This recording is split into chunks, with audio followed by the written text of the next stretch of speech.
Bonnie, and I wanted to give an overview of how to get a sense of a broader literature when you're not doing a systematic search, but you're uh, trying to get a sense of some potentially really broad research areas that you're going to need to integrate into like the introduction and discussion for a paper.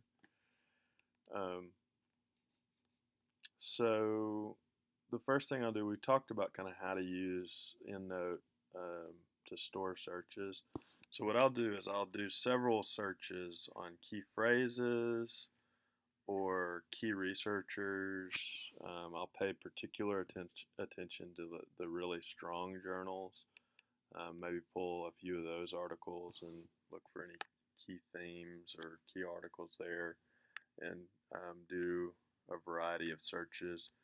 Um, I'll make sure and pay attention to any publications in the target journal. So if we're targeting, for example, like the Counseling Psychologist, you want to be aware of any articles that have been published on a similar topic.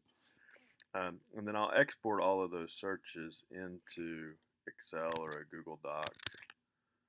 Um, so for example, um, this is a search we did on Jesse Owens articles, and so I've got the author, the year, the title of the article, and then under abstract I've got the journal name and then the abstract.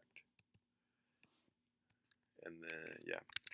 So the next thing that I'll do is I'll kind of pull that table and bring it over into a Word document and save it as a PDF. You could read these in Excel and that would be fine, but I like to kind of ship it over to my iPad so I can just take notes. And so I'll show you what that looks like. So I shipped over all of the abstracts on multicultural competence, and I read through and just yellow means I'm gonna make a note, and then over on the margin I'll kind of leave a note for myself of why I thought it was relevant. And what I'm working to do. So let's look at this. Is I'll leave a couple of keywords that I can sort by. So I skimmed through several hundred abstracts, and it probably took me like if you just read the title first, you can see if it's somewhat relevant, and then if it seems potentially relevant, you read through the abstract and kind of skim it. So I probably read through this set of 500 abstracts. It probably took me like 30 or 45 minutes just to kind of skim through that and kind of pull some of the stuff that I thought might be most helpful.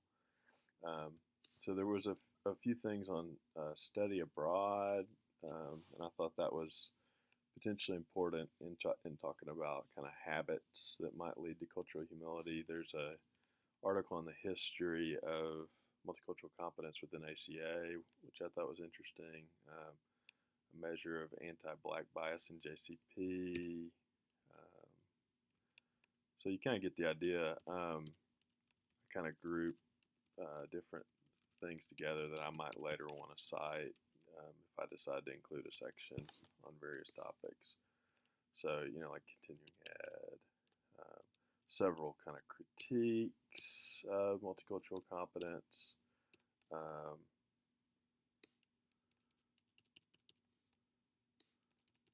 General articles, habits of growth, high dropout, measurement issues,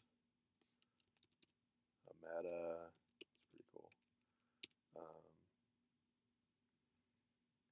And so eventually what we'll do is, of these, we may end up pulling the full article for ones that we think are most central to what we want to write about. So yeah, basically I'll take the PDF notes and pull those into a code, and then I may take some further notes in a column. And another strategy, if it's a really broad literature and you're still kind of seeing a lot of work, is it can give you some sense of what's getting the most attention to do a publish or perish search and just kind of look at the um, maybe 4 or 5 articles per year that got cited the most. Um, and then I'll develop another kind of training on this, but at this point, somewhere I shift from kind of this brainstorming mode.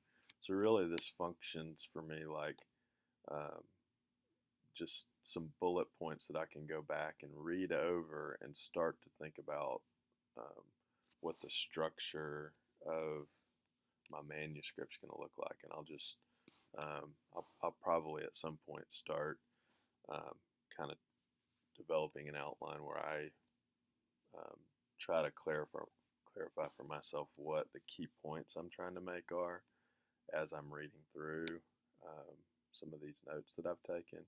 And I may even start to kind of drop some of the citations under kind of subsections of that outline. So when I get to a point that I'm working on an outline, I'll make another training that kind of shows my style of doing that. And it does change from kind of paper to paper. I try different things out, but the general gist is at some point you kind of move from this kind of broad, divergent thinking and kind of exploring, but kind of giving yourself a way of keeping track of all the different things that you're reading about, because my memory is just not that good.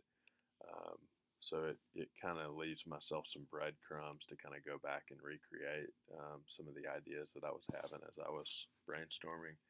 And there's a point where you kind of move into structuring that. And a lot of people use an outline to kind of harness that process. So, yeah, that's it.